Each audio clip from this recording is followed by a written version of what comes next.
MIBR. That proactivity you were talking about coming in, KNG's on the P250. I think he's dropped one across as well. I'm not quite sure. He will end up falling, though. Not able to find anything. No damage, even. Nafany spots them all out. Moving up through the wrap here. They've given them all the room, have Gambit Youngsters. Really good stuff from Nafany. However, the kill's coming back through, looking solid. Shiro's still here. And if he can survive, yeah, and buy time for these rotations, I think they can be very happy with that indeed. Bomb does go down, but a 3 versus 2 that kind of looks good for the CT side here. Spam coming in. Taco's lost his teammate. He has to get it all done, and he can't. Gambit Youngsters steal the pistol. The smoke, nothing really showing. 45 seconds. It's heating up towards the tail end of this round. MIBR, sorry, just pushing the brakes before they make this final A take. And with the smokes, that should execute it. They've got 3 defenders ready and waiting. Just gesturing right above those smokes. Actually looking for a double boost here. Will they get it up in time? That's the big question mark. Nafany just finding the first. And as that C4 goes down, we do have a little bit of a stalemate before the retake can come through for MIBR. The big danger man here being Thur. Just trapped away in this corner. I would say an advantageous angle, but he needs to find some headshots. There's the first onto the AP9. Gambit Youngsters now need to respond, and they do in kind. Only Fallen remaining. MP9 in hand to find the second. He's going to try and backtrack. This bomb's still ticking, Scriv. As Shiro wants to get in closer, he might not even have the HP to do the job.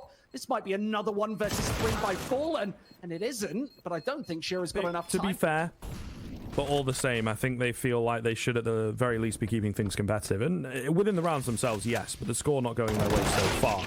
Quick push to come through from Fallen TRK. They're able to drop Axe out pretty quickly. Or Inters should have been overwhelmed, but no, not going to be the case. We've got another one there. Could have been the round. However, not going to happen. And this time, finally, the brute force from MIBR will work out. Shiro on that AWP, other side of the map. No option but to save for him. Well, for Gambit Youngsters, if it ain't broke, don't fix it. But MIBR coming out with the hammer. We'll see. A stack here at middle could indeed once again find some damage, which would be nice for them. Get away with an AK perhaps, or walk into a bloodbath. Oh, team kill as well. Hobbit gonna fall there to Inters. Oh, that's a bit awkward. And well, it seems they have weathered this very weak storm. Just a light drizzle from Gambit Youngsters here. MIBR came prepared with the Mac, with the umbrella. They're all good, dude. They're going to make it through. We're talking it over those, Squid, because this one's a real fast round. Straight into Hobbit. Gets traded out. Having a bit of a quiet game, to be fair. Love this. Quick boost coming in from Nafany to find the advantage for Gambit Youngsters, and that could make all the difference. Of course, Hobbit filling in a couple of these building blocks. It's going to be interesting to see how he does slot through in this particular series. Against one of the heavier hitters in this tournament. Nafany, I would say that this is a good angle if he engages through this smoke with nobody from MIBR actually watching it under wraps. Just trying to play around all of the clouds. And Shiro, he's going to come out on top in that initial fight. Gambit Youngsters, they're holding on to this A-bomb site this time. They've just fallen on 11 HP. And this is going to be a 1 versus 3 that I don't think he'll want to go for. Nevertheless, having absolutely something they prefer to use. So they should be able to fight back relatively well. Oh, Fallen. That's a hell of a shot. A shame we don't see it from his perspective, but you can definitely tell how that one looked. Flash over the top. Shiro can't escape. Meanwhile, KNG and Fur doing absolute bits over on ramp.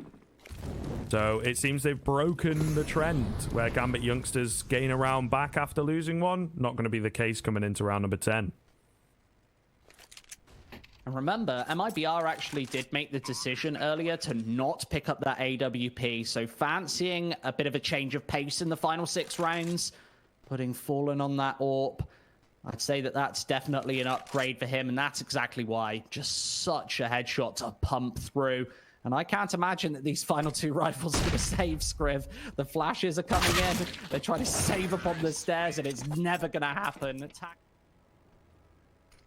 Really quiet round, actually. Minute 20, there's still a fair amount to go, but just with the pace that we've seen employed from MIBR particularly, it is a change in that sense. They'll start to move in, though. Nice nade, good molly as well. Nafany pushed out into an awkward spot. We're just seeing, even for me, watching MIBR, with watching so much of the action from a tier 2 perspective recently. Their utility usage is way, way different, and they have a few innovative things that some of these other teams are not employing so much. Axile! Okay, hold on. I thought the round was pretty much going to be over. Surely a bloodbath there at the top end, but going the way of MIBR, so I chose to talk over it, go a bit tactical. But Axile, of course, coming in with 3 out of nowhere. And now Taco, the weight of the world on his shoulders for this clutch.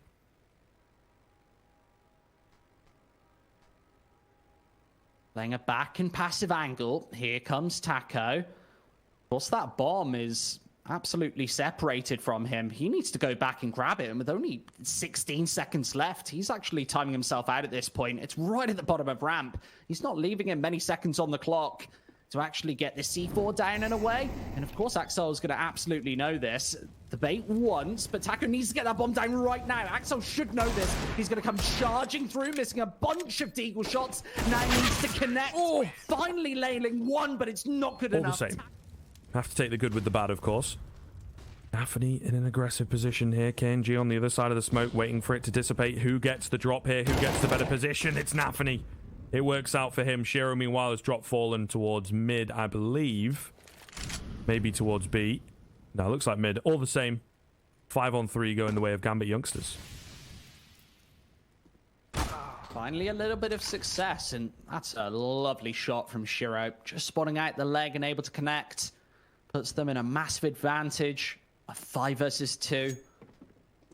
And right outside of this A bomb site, MIBR, it needs to be headshots galore. They're going to have any chance at nailing this one. And Shiro's just ready to meet them. Not with a handshake, but with an AWP. Nice headshot. Pretty much does finish off this round. Unless the ace is going to come through, really. This is that Hobbit now brings to the table, being not a new player, but back to the past for Gambit Youngsters. That's a question mark as to why they've done this. Yeah, pretty big one.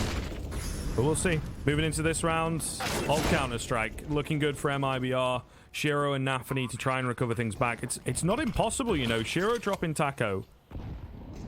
Oh, that nade. TRK left on 1 HP. That might make the decision for them. He could also find a head with this angle. The second nade comes in to finish him off, though. 2-on-2. Looking more and more likely for Gambit Youngsters. Flash and Molly to follow up.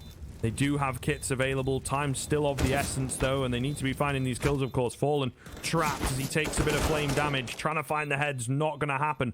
All onto Fur. He's got 30 HP. Does manage to drop one, but the trade comes in, and there should just about be enough time to get the defuse. I think, actually, it's just about gone for Shiro. That's so unlucky. Whip out the textbooks. And there's nothing textbook about this one. A bit of ramp aggression from Gambit Youngsters. Not paying dividends, leaving just Shiro on this A-bomb site, and he's the next to fall. It should be an easy 9th on the board for MIBR. And realistically, when you put it into the balance, Scriv, this is a very, close, just tight half. What we'd be expecting to happen between two even teams. See if there's potentially a change of pace going into the second side. I really don't know what to expect for this Gambit Youngsters terrorist half of a map like this. Maybe they'll come out all guns blazing. Obviously, this is a retake that they will go for in the 2 versus 4. But with a lack of utility here, the final smoke is going to drop onto this A-bomb site. And they're already running out of time. That bomb half-ticked. And MIBR, with all of the angles posted, and that's a lot of damage dealt onto Winters, means Axel pretty much has to do this on his lonesome. And where are the headshots going to come from? With the smoke placed, he gets double peeked. A lot of utility bought up here, Squid. So this is going to be interesting to see what they do with it. Meanwhile, on the other side of things, 2 mollies, 2 smokes. Also kind of interesting. I think the CTs and MIBR having this much utility is the real difference maker here. They've obviously got a plan in mind. You will never compromise 3 sets of Kevlar unless you have a real solid idea in this nade stack. Oh, it does a heavy amount of damage to start things off. I don't know how much that's going to rattle Gambit Youngsters in their pursuit towards this A-bomb site. Obviously knowing that there is going to be 2 defenders upon this A-ramp. and just trying to stick around for the gunfight here. KNG right over the top, nobody connecting with anything. Tons of damage has been done, but no frags thus far. That all changes with Fallen and Shiro trading each other out. And Gambit Youngsters, are they going to backtrack from this one? Taco's got it all cornered off. He's coming in for the fast flank, and as Axel finds another pair of shots, look at all of the damage that's been dealt onto Gambit Youngsters before this push comes through. This is a total tragedy towards the A bomb site, and Taco might be able to just end the storyline. Quick shots doesn't connect. Yeah, he needed to go bigger than that, I think. My goodness, though, they are so low. Fur has the chance. He's creeping in slow. He's a little unsure. Are they behind him already, maybe with one player? Is that where they're rotating back? But no, he's just walking his whole way. Taking it nice and slow, nice and quiet. Bomb plant coming in. Nafany up close. Checking all these angles. He's going to catch at least one off guard or not. Hobbit spots him out, and it's important that he does. Clean headshot comes through, and the... Could be deadly. I think it will be more likely than not. Smokes in deep. Plenty of room to work with. That one flash comes over the top. No success, and Nafany, well, he's making money. Laughing all the way to the bank on that Mac 10. $1,800 for him. Maybe a kill for Fur. Ooh. Wow, it's Hobbit just rattling through that headshot to get us started.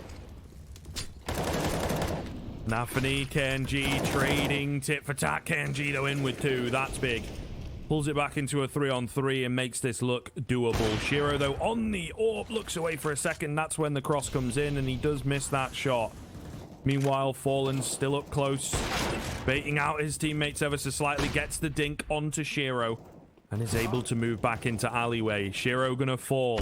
Looking good here. Intis does swing in, catches Fallen, as I think he was swapping across to an AK there, so certainly awkward, but he does enough damage to allow for the frag to come in with that nade.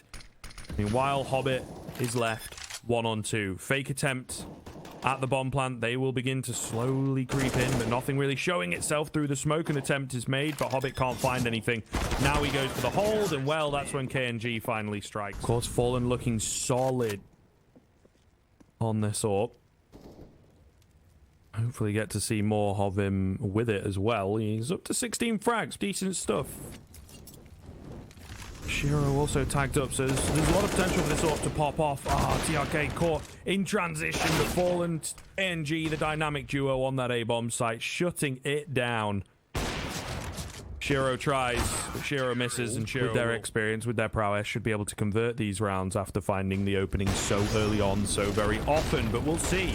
Secondary AWP of Taco misses the shot. Fur able to get one, but traded back. KNG gonna fall. Shiro drops Taco. There's kills all over the place here, Squid. It's into a 2-on-2, though. The rotations are in nice and fast. The bomb plant coming through. The molly a little bit late for it. There's so much to talk about, so much going on. Shiro tagged up ever so slightly. The retake in full flow now. They do have kits, but they just need to land these shots. That's what it's all about, of course. Shiro with a great angle. Able to find the first. Flicking for the second, but can't get it done. Fallen's had a nice start to the last couple rounds. He now needs to have a great finish, and they will double... That flash just to allow a little space onto ramp, but it doesn't really seem to do anything there.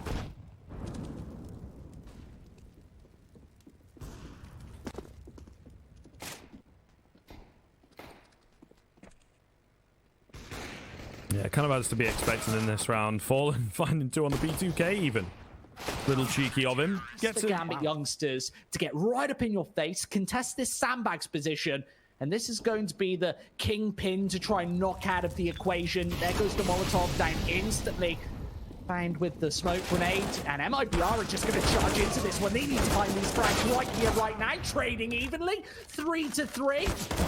STRK and Taco now need to get the job done. Shiro's AWP might be able to finish this one off. Notice that the first man's fairly low, but placing the smokes down and away switches to the less favorable M4A4 instead. Now wanting to backtrack, less than 30 seconds on the board. Tick-tock, he's on the clock.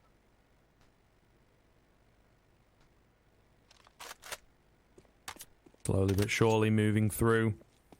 Starts to make a bit more noise now, of course, the time dwindling down. I think they're beginning to figure out that he's not on A. Has plenty of time to go. That's a great nade. It's not going to give him a lot of room to work with, though. Nice fake out. He doesn't have enough time. TRK has done enough by staying safe. That's such a shame for Shiro. Definitely seems to be the case, right? We'll see whether it pays off or not. But I think this will do MIBR some good. A nice little reset. Full money, of course. Makes them feel comfortable, and they can do things like this, get aggressive with the AWP, with the M4s. Meanwhile, on B, Shiro taking matters into his own hands. Tech 9 in hand. Oh, that's a shame. Didn't have a weapon out to deal with KNG. Of course, the secondary AWP that they look to employ a number of times. We've seen Taco on it, KNG on it. At the moment, though, it's working out for MIBR, regardless of who has it. 3-on-2. Trying to get aggressive here. It will be successful, at least initially. Inter's now left in a 1-on-3. His position. Taco gets aggressive for, I think, the first time this map. Just holstering behind these stairs. And, well, there's the first good trigger discipline. He needs to be aware that they're coming up the ladder. He's going to spot him. 2 quick kills and damage onto the third. Looking good moving forwards here. So much damage off the back of the flames. MIBR still holding strong. Great flashes. Nafany has crept out. This is the difference maker here. Absolutely. Axile takes down KNG, but Nafany, like I say, in behind. You'd think should be able to make the difference. Fur has crept into the smoke, though. It's all over the place right now from both sides. In all honesty, so hard to call who's going to come out on top. Nafany, look at this. He's crept in, but it's... Oh, my goodness, it's so weird. They don't realize, they don't know. Fur has also crept in and could catch them off guard, but as he starts to back up, Nafany will get a freebie. Does give his position away, but it gains the man advantage for Gambit Youngsters. Molly coming through. They're forced forwards, all onto TRK. Looking for all 3 here. And just to find the first. Swings out onto the second. Oh, Axile almost. This has been consistently Molotov'd off from Gambit Youngsters. I wouldn't be surprised if you see that firebomb come through once again, and here comes the aggression from MIBR. Didn't work out for them last time. Fallen Zor up close and personal does pretty much do the trick. Leaves Axel's AWP all alone. Not usually famed for this particular weapon. Up against MIBR here. Down on his luck. He's lost all of his teammates around him. And he needs an absolute miracle to get away with this to try and end this one. Thur comes through with the first frag. Need a few more than that, though. KNG has another. Nafany on the double. Oh, denied for the third. So much damage has been done here. It could definitely sway. They've got time to get this bomb down. Of course, the rotator's moving through from the B bomb site. Nade to drop TRK. Oh, the pressure gets to him. It's such a classic move, especially with that angle, right? You plant, you move back. They've got plenty of time. Could have been able to bait the nades out pretty simply, but like I say, panic results in a lapse in judgment, a lapse in concentration, and now makes the round much more doable for Gambit Youngsters. Flash coming in, the plant this time successful, but Fallen is so low. Where can he go? He has to go forwards. Finds the head of Inters. Axel now left to clutch it out. Takes down the first. Taco should be able to play the bomb, but of course a kit available. Taco doesn't know that he's gone off it, or maybe he does, and Taco comes around the side. That's so...